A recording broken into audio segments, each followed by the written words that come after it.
Hola, ¿qué tal? Muy buenos días. Bienvenidos a nuestra sesión síncrona sobre proyecto integrador. Yo soy Graciela Armendariz, su facilitadora, quien nos saluda con gusto desde la ciudad de Chihuahua, Chihuahua.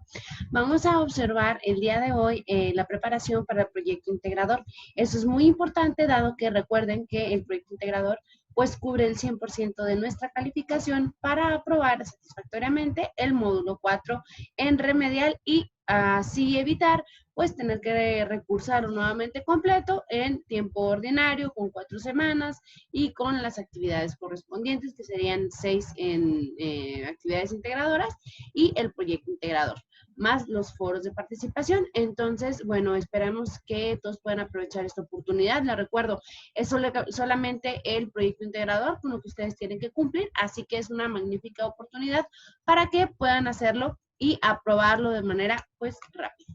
Vamos a comenzar, voy a compartir mi pantalla para presentarles esto que he preparado para ustedes, para hacerlo un poco más, para que podamos verlo y ocupe un poco más de pues observar cuáles son los puntos importantes. Vamos a ver, bueno, el proyecto integrador, como ustedes saben, habla acerca de los relámpagos de agosto y vamos a platicar un poquito de qué habla la historia. Ustedes ya en este tiempo pues debieron de haberla leído. Les recuerdo que pueden encontrarla en el archivo que se los mandé yo por correo electrónico, abriéndola desde su nube, o bien en la página de las instrucciones del proyecto integrador, donde ahora sí, pues ya está restablecida la liga y ya no hay ningún problema para que ustedes puedan acceder. Entonces, bueno, vamos a platicar un poquito acerca de la obra. Recuerden también que por ahí les había facilitado yo un video del maestro Juan Villoro, escritor mexicano también, y que hace estas recuperaciones pues importantísimas, brevísimas y sobre todo muy interesantes de los escritores mexicanos contemporáneos. En este caso, bueno, él habló acerca precisamente de los relámpagos de agosto, y nos había iluminado también, pues, cuando nos hablaba acerca del contexto del autor.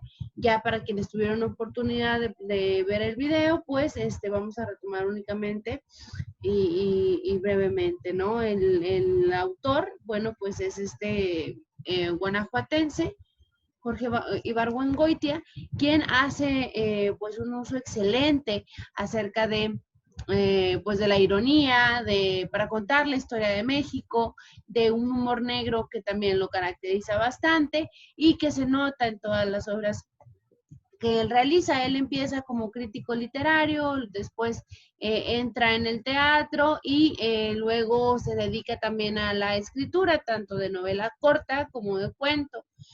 Una característica importante es que, bueno, pues como ustedes saben, el trabajo de redacción pues es amplísimo, es muy profundo, y él decía, ¿no? Que cómo era posible que aquello que duraba a él en pensar o en escribir 2 años, tomaba únicamente 2 horas para ser leído. Entonces, esto pues nos da también cuenta de su facilidad para transmitir las ideas cuando está escribiendo, y no lo hace complicado, no lo hace pesado, y esta es una característica que realmente hay que agradecerle a los escritores contemporáneos.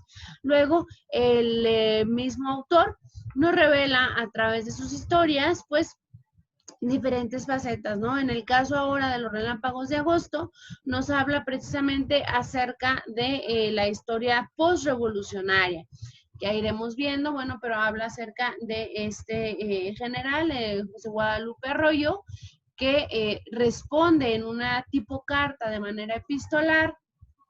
Cuando ustedes escuchen epistolar, pues se refiere a estos formatos tipo carta, también tipo autobiográfica, en donde él responde a acusaciones que ha hecho el Gordo Artajo y que pues han sido escritas también tratando en un tipo de memorias, tratando de reconstruir toda esta historia lateral que estuvo ocurriendo a través de las elecciones recientes en el país, ¿no? Entonces, vamos a ver cómo José Guadalupe Arroyo empieza a tratar de defenderse acerca de lo que lo han estado pues acusando.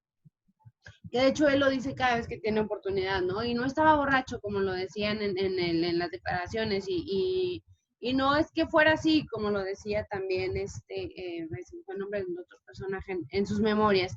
Entonces, empieza por relatarnos en una manera muy particular, en esta manera de carta, en esta forma epistolar, y que también, como señalaba Juan Villoro, que nos recuerda mucho a la literatura del siglo XVII. Bueno, igual un poquito anterior, ¿no? Voy a poner un poquito de pausa aquí un segundito.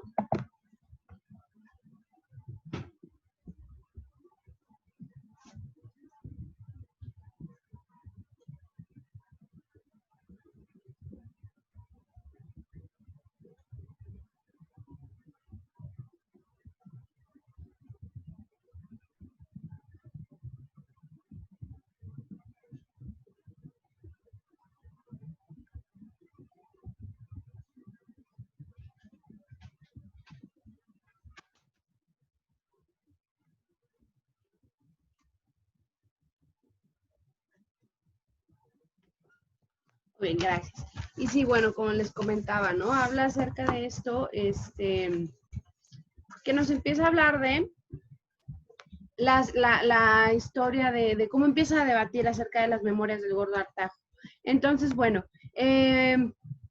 aquí también es muy importante, como les comentaba, recordar la historia del pícaro. En el siglo XV, en el siglo XVI, en España aparece un nuevo sistema o un nuevo estilo de literatura, que es el del pícaro.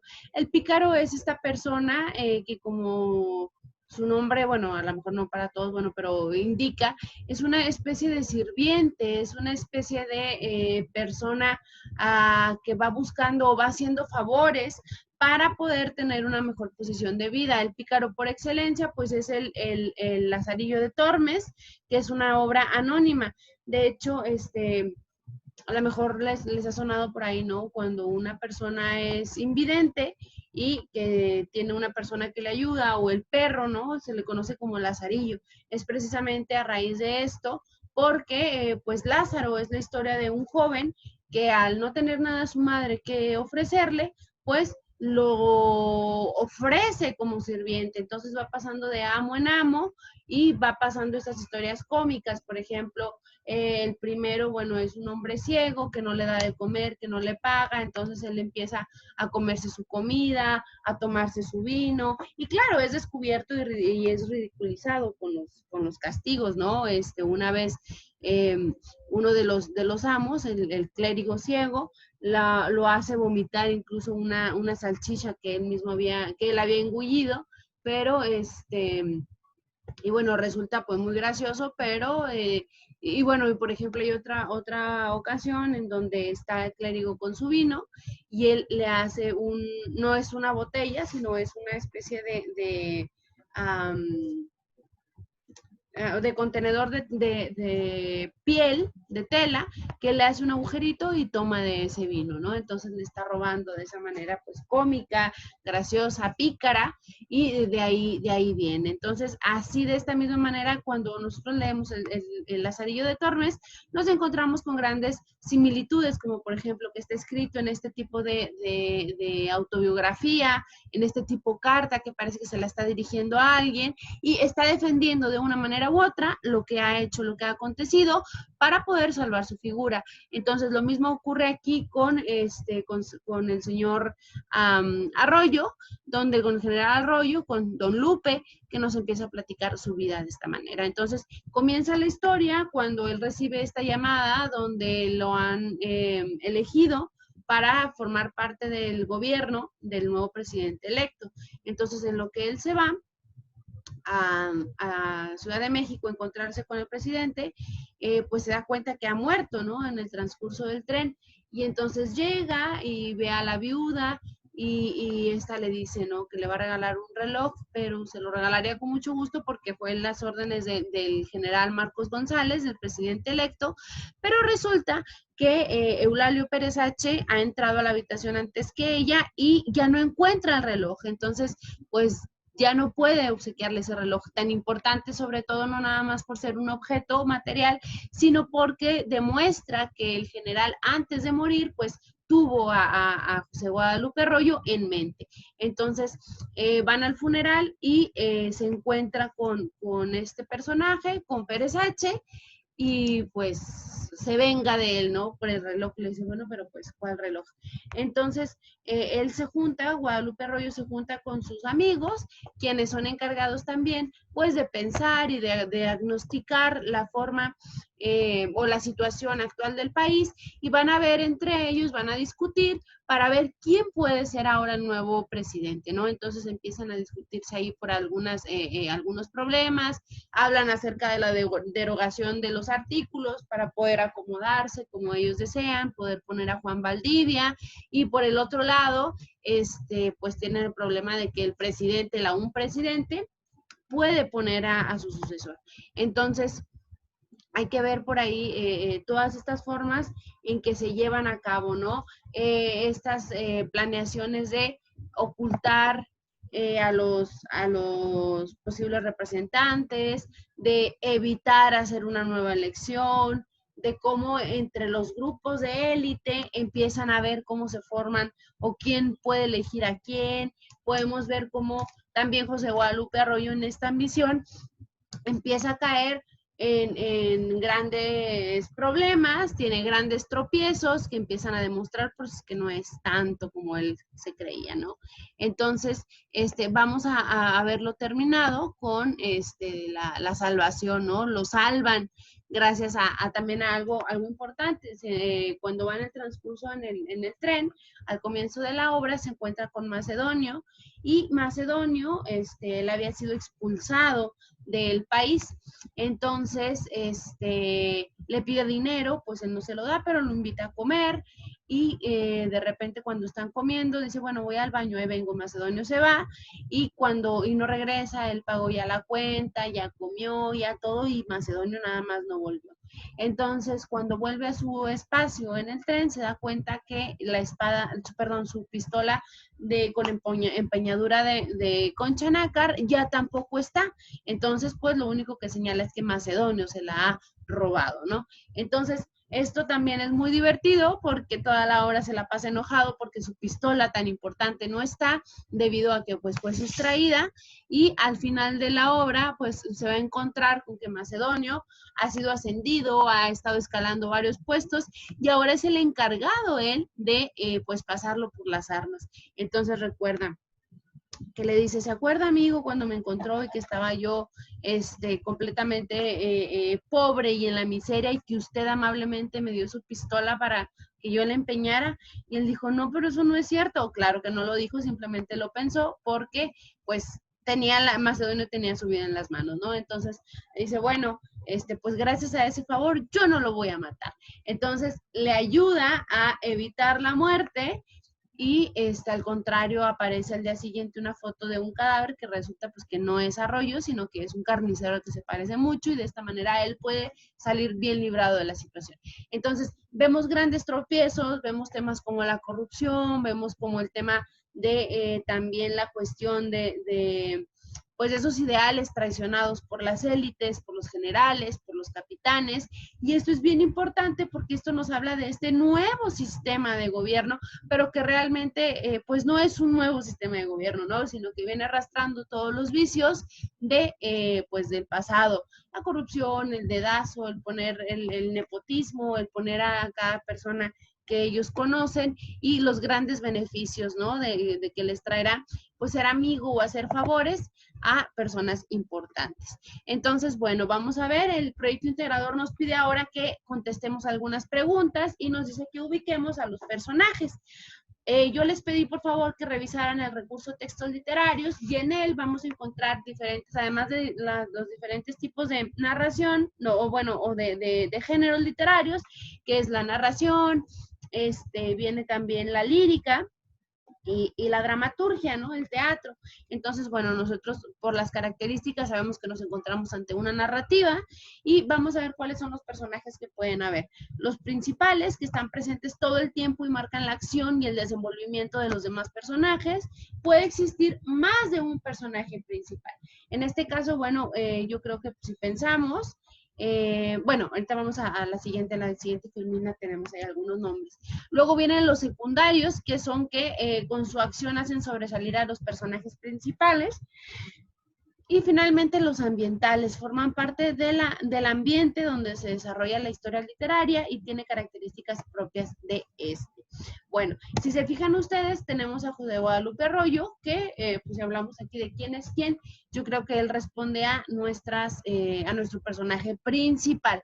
Fíjense, aquí es bien importante, cuando nosotros observamos o vemos, por ejemplo, la cuestión de que bueno, pero hay un presidente, hay un general más arriba, él es empleado y todo. Bueno, esto no lo hace distinto, es decir, esto no influye en que sea o no sea un personaje principal. Es personaje principal, no importa su rango, sino que lo que importa es que siempre está presente y en torno a él la historia gira y se desenvuelve. Si él no estuviera, pues difícilmente habría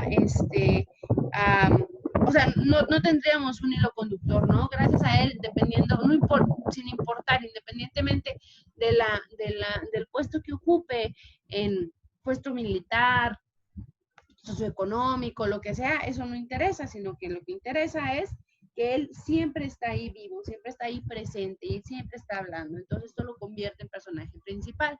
Del otro lado, pues vamos a tener, por ejemplo, al Gordo Artajo, que es el que escribe las memorias, a Germán Trenza, que en un principio iba a ser ministro de Agricultura para entrar con Marcos González y luego va cambiando dependiendo de la posición que le van ofreciendo, Vidal Sánchez, que también forma parte importante, es el presidente en funciones, el Camaleón, Anastasio, el mismo Marcos González, Eulalio Pérez H, Juan Valdivia, todos estos pues van revelándonos quién es cada quien, ¿no? Por ejemplo, estos pues pasarían a ser personajes, exactamente, personajes secundarios, ya que gracias a sus acciones, el personaje principal pues suele darnos estos nuevos giros, estas nuevas interpretaciones.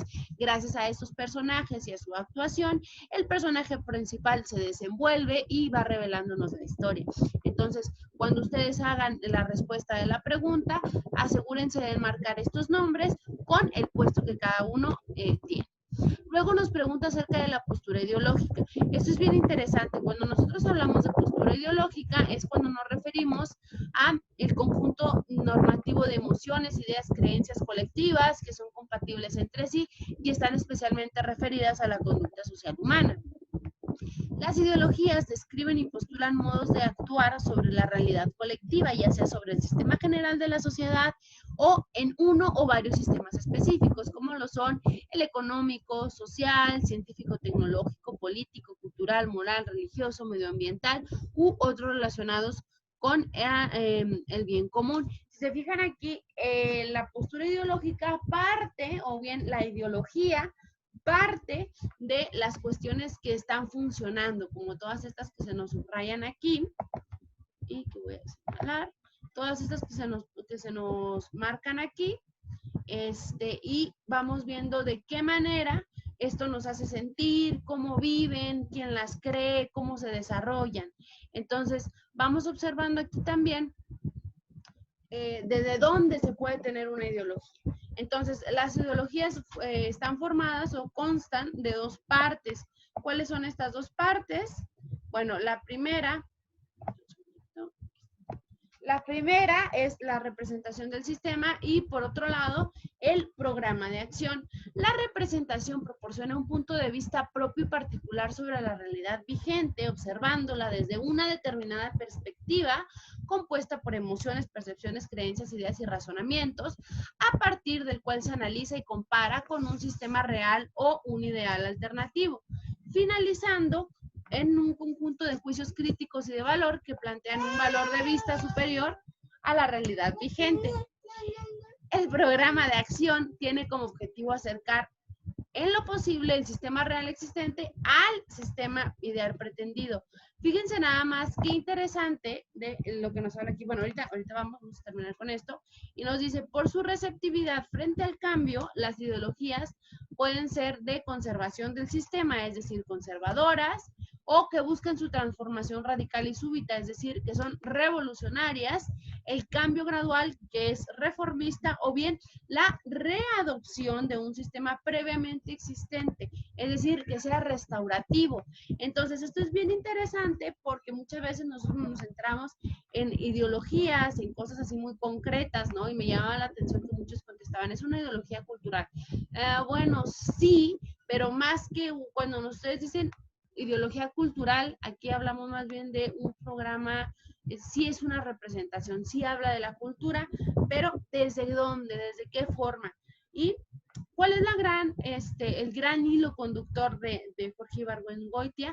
Bueno, pues él habla acerca de la representación de este sistema, pero desde una actitud de ironía. La ironía es esta ideología, es esta postura que él toma para representar y para burlarse de la actualidad del país en ese momento.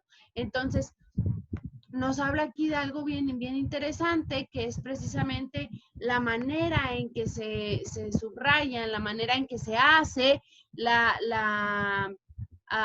pues el retomar la historia, ¿no? Lo hace de una manera muy lúdica, juguetona. Vemos cuando estamos leyendo, por ejemplo, no es que yo no quiera, pero es que yo soy una persona muy decente. O, pobre Mercedes, que le tocó tanto ser una esposa de alguien tan congruente y tan moral. O cuando vemos estas situaciones de, pues yo no lo hice porque yo era una persona muy recta, ¿no? Pero nos habla como todos sus personajes, sus amigos, sí se cambiaron de bando, sí hicieron eso, ¿no? Entonces realmente lo que nos está haciendo es ver cómo es una persona que no lo hizo en el momento adecuado. Entonces es una manera muy burlesca, ¿no? O por ejemplo, cuando dice mi esposa Mercedes, espejo de mujer resignada, de mujer mexicana, perdón. Entonces, ¿qué es lo que viene con un espejo de mujer mexicana? Pues resignación, sumisión, el no hablar, el aceptar. Y vemos por ahí, ¿no? Ay, el general Marcos González tan íntegro, tan formal, una persona tan coherente, pero que cuando se murió, pues le llegaron 2, 3 viudas, le llegaron hasta 10 hijos, y la esposa así oficial fue a los que denunció de que le habían robado la cerámica, los vidrios y los cubiertos y todo eso, ¿no? Entonces sí vemos como hay una burla acerca de un sistema que está representado, que es el de la nueva política mexicana, y está hecho desde la ironía. Eso es bien, bien importante, subrayarlo y tenerlo en cuenta. Bueno, vamos a pasar a la siguiente para hacer esto rapidito. Y nos habla, también ahora nos pregunta qué tipo de situación apoya o critica la obra. Ahora, habría que pensar aquí, ¿son los personajes realmente, pues congruentes, son realmente honestos? Los personajes son personajes buenos, como se nos han hecho creer, como se nos han tratado de hacer pasar. Son personajes que realmente procuran el bien de México o procuran el bien para sí. Entonces, aquí hablamos qué tipo de situación apoya o critica. Bueno, pues yo creo que critica bastante esta corrupción, estas órdenes, estos estilos de nuevo orden del gobierno, cómo empieza o cómo tenemos otra vez que con la revolución se supone que termina, porque las personas que terminan con la revolución, que hacen la revolución, pues son personas del pueblo, son personas que están convencidas de que ya no es necesario tener a personajes como Porfirio Díaz, a personas elitistas, a personas de la clase alta, al mando de nuestro país. Entonces, ahí es bien interesante, se están burlando de que la revolución es para esto y nos están tratando de poner personajes honestos y terminan con personajes pues completamente despiadados, de personajes que son absurdos, de personajes que son corruptos. Entonces, piensen ustedes también en estas situaciones.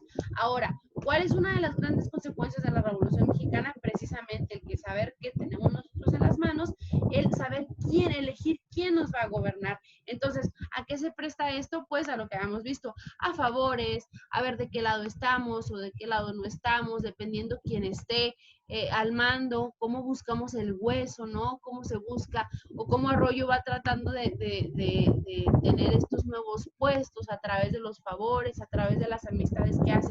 Entonces, vamos observando todo esto y viendo de qué manera, pues, lo está criticando con su ironía, con su sistema, con su característico humor negro como Ibargüengoitia, pues lo va representando. Luego en el periodo histórico, aquí el periodo histórico, pues no, fíjense, vamos a ver de qué nos habla: de ferrocarriles, de generales, de militares, de una vida pues pomposa, ¿no? Vemos cuando Arroyo llega al hotel y pide su martel y después pide otro coñac francés y después piden champán, después van pidiendo así, ¿no? Y hay el Royal Royce, los coches estos que manejan, los lugares que visitan, las ropas que tienen. Entonces, todo esto nos va indicando a que pues es una época post-revolucionaria, es una época en donde acabamos de salir de la revolución y vamos internándonos poco a poco en la modernidad. Entonces, aquí nos dice que ahora sí, bueno, con esto, con ustedes ya reflexionen esto, ya pueden responder ahora sí a las preguntas que se nos hacen. Y luego necesitan hacer ustedes su historieta. ¿Qué necesitan saber ustedes para crear la historieta? Bueno, la descripción del lugar. Aquí yo quiero que por favor revisen ahí en los mensajitos que les dejé en el foro de novedades, ahí cuáles recursos ya hay que prestar atención. Por ejemplo, cuando dice campo o escena, momento y lugar, ahí ver de qué manera puedo yo representar pues México, el momento de la posrevolución, cómo eran los inmuebles, las casas, los coches, cómo nos imaginamos la vestimenta, ¿no? Que dice Arroyo que llega con su traje de gala, lo que le permite que le presten el teléfono, o que intimida a las demás personas. Todas estas cosas, piénsenlas para poder representar el campo o la escena, ¿sí? Este momento, este lugar. Luego la presentación de los personajes. Traten ustedes de reunir los nombres de los personajes y que se presenten en la historieta. Y finalmente, los sucesos históricos reales y ficticios. Esto es bien importante. Si fijan ustedes, yo recuerdo, nunca se menciona Ciudad de México tal cual, sino que se conoce como Vieira. Aquí es bien interesante porque, bueno, Vieira, así como un lugar particular, no existe en México, sino que, bueno, sí es un apellido. Y algo que me parece muy gracioso es que precisamente cuando en el siglo XV, en el siglo XVI, perdón, ya en el siglo XVII, aquí en México, bueno, ya saben ustedes, ya fuimos conquistados y llega a nosotros desde España la cultura pues española, con la hegemonía española, con los reyes y todo esto, y pues nos llegan también las clases sociales, ¿no? Pero además adoptamos un tipo de vida, una forma de ser que viene desde ese momento, desde el país europeo, desde el país al que le debemos nuestro idioma, nuestras formas de ser, de hablar y todo esto, que es, en ese momento están sumidos en un periodo barroco, se le conoce así. Es un periodo de confusión, es un periodo difícil, es un problema, no es bueno, no un problema, sino son cuestiones nuevas de pensamiento, donde empezamos a ver, a cuestionarnos, a preguntar si sí es cierto, a preguntar si sí existe realmente esto, donde empieza a hablar la ironía. Antes no había, por supuesto, quien se burlara de las figuras esenciales como el rey o los caballeros, todo esto, pero con el barroco empieza ahora la subversión de todos estos puestos, ¿no? Entonces aquí me parece bien interesante cuando hablamos de Vieira, porque Sor Juana Inés de la Cruz precisamente escribe la carta atenagórica, donde habla de burlarse acerca de un sermón y de las fallas que tiene el Evangelio, de este sermón que hace precisamente el obispo de Vieira. Entonces, el obispo de Vieira después le contesta la respuesta a Sor Filotea, bueno, perdón, que firma como Filotea y que después Sor Juana vuelve a escribir a la respuesta a Sor Filotea, pero que la Filotea realmente es el obispo de Vieira, que se siente ofendidísimo, ¿no? Y empieza a decirle que ella es mujer, que se dedique a ser una monja, que no se ponga a reflexionar, que no se ponga a pensar. Entonces esto me parece muy interesante porque si se fijan ustedes, pues hay una especie de coincidencia, ¿no? El obispo de Vieira y Vieira, el lugar tal cual, que se convierte en esta especie de representación, ¿no? De no pienses, no hagas, vamos a hacerlo nosotros, vamos mira, aquí está la solución, tú no te guíes al mexicano, de hecho al pueblo mexicano pues le impiden el votar por sus representantes, ¿no? Y ellos eligen y se cambian puestos, y de hecho a Anastasio, a Tacho, le dice, no, tú ayúdanos y te vamos a dar la presidencia municipal de tu pueblo. Oye, pero ¿cómo presidencia municipal? Pues si yo ya salí del pueblo, ya quiero yo otra cosa. Pero bueno, no importa, te damos la presidencia. Entonces, nunca dejan de hacerse favores. Entonces, esto me parece pues muy cómico, ¿no? A pesar de que, claro, hay otros lugares que sí salen a relucir, como por ejemplo Celaya, hay otros lugares que se mencionan ahí, de Guanajuato, por ejemplo. Entonces, esto es bien importante y forma parte de estos hechos reales o ficticios. Luego las batallas, la batalla de San Rafael o la batalla de Santa Rosa, me parece que decía. Entonces, realmente existieron estas batallas. Entonces, ¿a qué hace referencia, no? Y luego también a los personajes.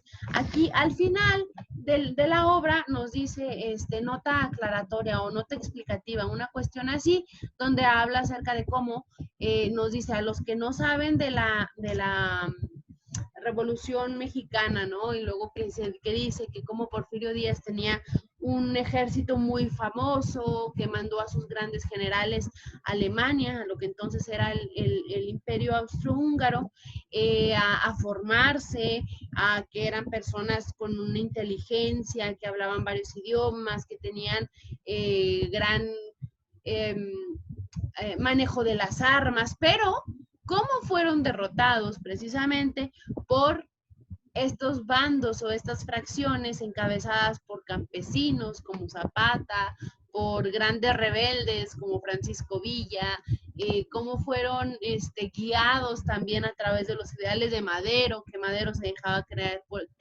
llevar por este pensamiento espiritista. No sé si ustedes sepan, pero se supone que Madero ni siquiera vivía en México, Madero vivía en Europa, y en una sesión espiritista, así donde estaban hablándole a los espíritus, uno de sus hermanos fallecido le dice, tú hermano eres el indicado para ser el nuevo presidente de México, y Madero llega a México con esta idea, forma su ejército y se empieza pues a rodear de personajes como estos, como Francisco Villa, como Abraham González. Entonces vemos que la lucha revolucionaria pues, realmente viene desde abajo, ¿no? Y le da todita la torre a lo que está formado, a lo que hay del gobierno de Díaz. Entonces, qué irónico que esto tan potente, esto tan formado, esto tan digno, pues es arrebatado por unas huestes que vienen desde abajo.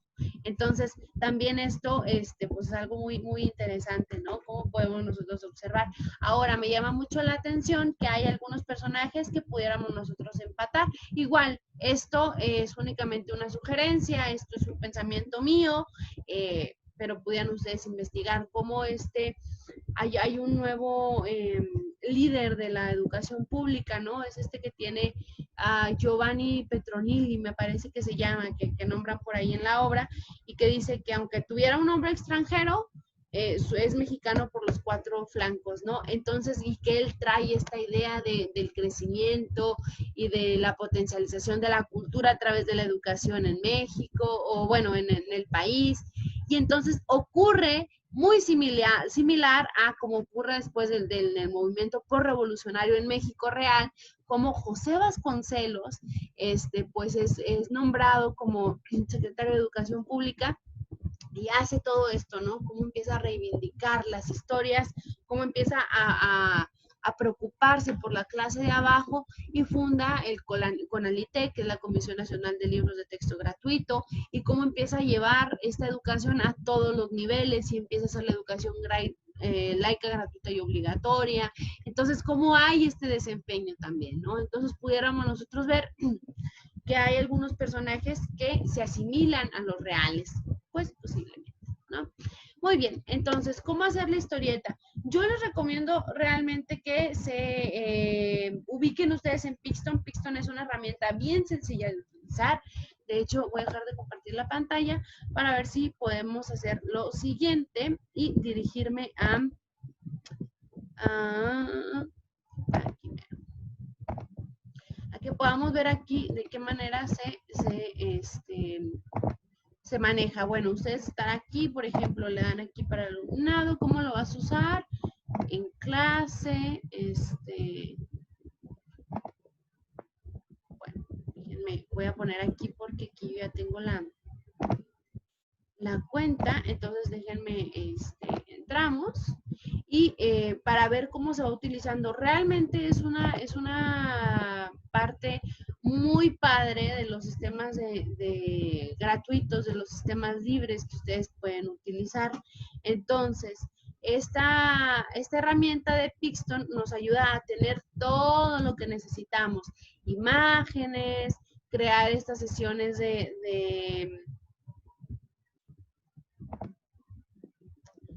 crear los personajes, que se muevan, que hablen, que hagan todo esto, ¿no? Entonces, bueno, miren, aquí yo ya entré, voy a compartirles mi pantalla para que lo observemos qué es lo que van ustedes a hacer. Ustedes se pueden registrar con Facebook, con su correo electrónico, con cualquier cosa que ustedes necesiten. Entonces, aquí hay un videito de participación, de cómo hacerlo. Aquí hay un generador de cómic, cómo hacerlo, cómo seleccionarlo, cómo poder, bueno, esto es para preparar las clases y todo esto. Entonces,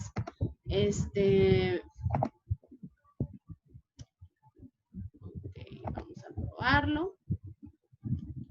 Y nos abre esto. Bueno, primero que nada, algo bien importante, lo primerititito que necesito yo tener antes de hacer mi sesión, de hacer mi cómic, mi historieta, perdón, es tener un guión.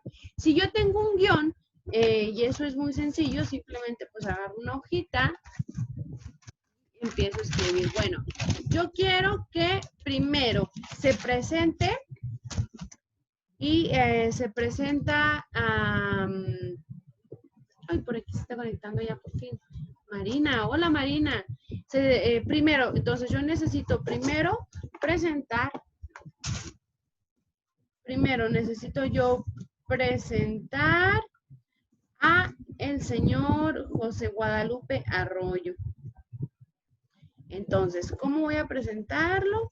Y que diga o que haga o que represente José Guadalupe Arroyo, ¿no? Entonces yo primero necesito presentar al señor e introducir la obra. Después, en el punto 2, yo necesito presentar a mis personajes. Voy a poner al Gordo Artajo, voy a poner al Camaleón, voy a poner a Anastasio, voy a poner a Marcos González, ya muerto, voy a poner a todos los personajes que ustedes necesiten, los van poniendo, pueden presentarlos ustedes, esto es únicamente pues como una opción, ¿no? Pueden presentarlos así y decir quién es cada uno, o puede cada uno formar parte de de un cuadro y presentar, este es Camaleón y Camaleón hace el Gordo Artajo que hizo sus memorias en donde dejaba completamente en ridículo a José Guadalupe Arroyo, este es Anastasio, quien le ayudó a José Guadalupe Arroyo. Aquí está Macedonio González, Macedonio Galvez, que le robó la pistola y que ahora hizo esto. Ustedes deciden. Entonces, una vez que tengan ya desarrollado su guión, que ya sepan qué van a poner, ahora sí es momento de pasar a Pixton y poder poner lo que ustedes necesitan. Por ejemplo, bueno, va a ser fuera, a ver, más o menos qué cosa necesito. Miren, por ejemplo, el panteón, porque estamos,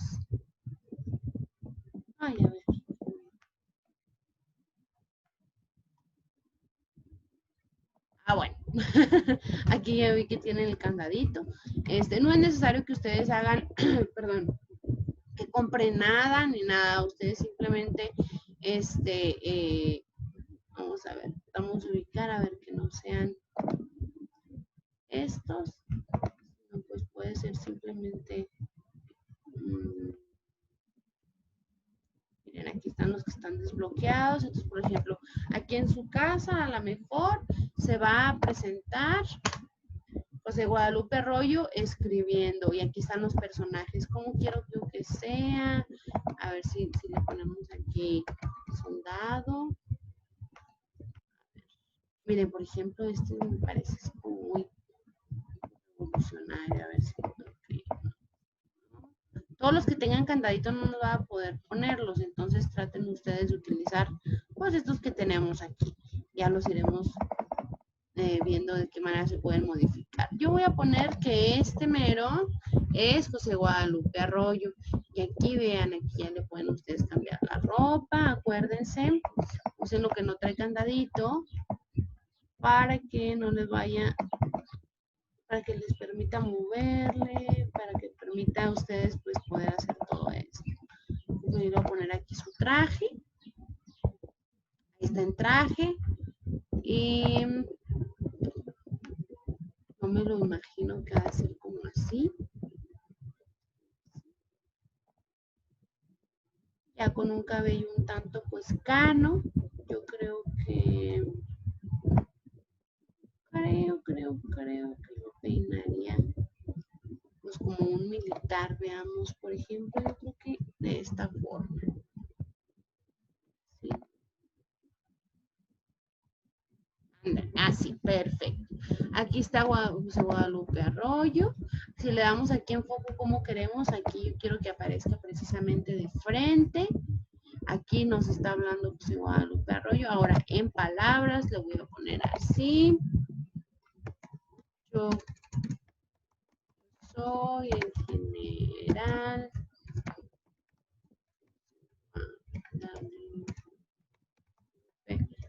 Arroyo. Ya ustedes le pueden poner más. Acuérdense, todo va a depender del guión que ustedes hayan preparado. ¿Sí? Y aquí pueden cambiar palabras y ahí van ustedes viendo. A ver, aquí en caras, vamos a ver si lo tenemos. Yo aquí me lo imagino como un poco enojado, pero bueno, miren, están ahí por donde están los candaditos. Entonces vamos a los que no tienen candado. Lo voy a poner así. Ahí está, hablando.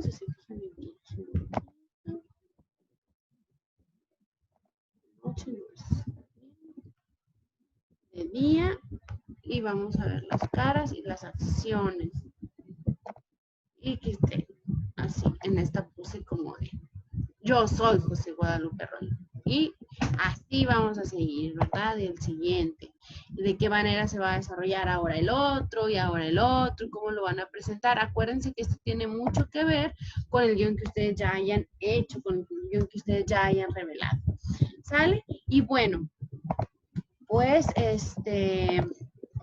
hasta aquí llegaría toda la cuestión de la plática del proyecto integrador. Les voy a subir la presentación y también les voy a subir el video para que ustedes observen pues todo lo que platicamos. ¿Sale? Marina, te vas conectando y ahorita vamos terminando la grabación, pero no sé si tengas alguna duda, algo que quisieras platicar, déjame, si puedes prender tu micrófono y platicarme algo, cómo andamos, o escribirme aquí por el chat, que todo bien o qué tal. Si tienes dudas, ya te digo, la sesión va terminando, pero con mucho gusto, si tienes alguna duda particular, la resolvemos. ¿Sí me escuchas, Marina?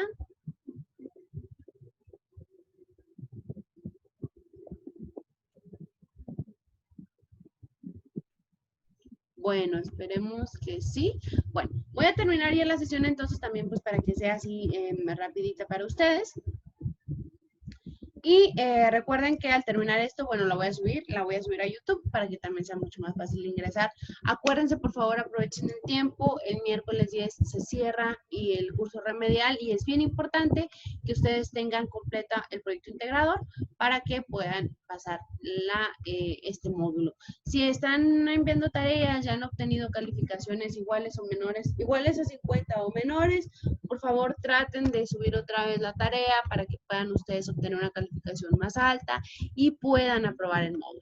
¿Sale? Entonces, bueno, me despido de ustedes. Marina, muchas gracias por acompañarme. Aunque fue ya la última parte de la sesión, les envío un gran saludo. Por favor, observen este video y cualquier cosa no duden en escribirme. Yo estoy en la mejor disposición para apoyarlos. ¿Sale? Entonces, bueno, muchísimas gracias. Les recuerdo, yo soy Graciela Armendáriz y los estoy acompañando durante este módulo remedial. Hasta luego.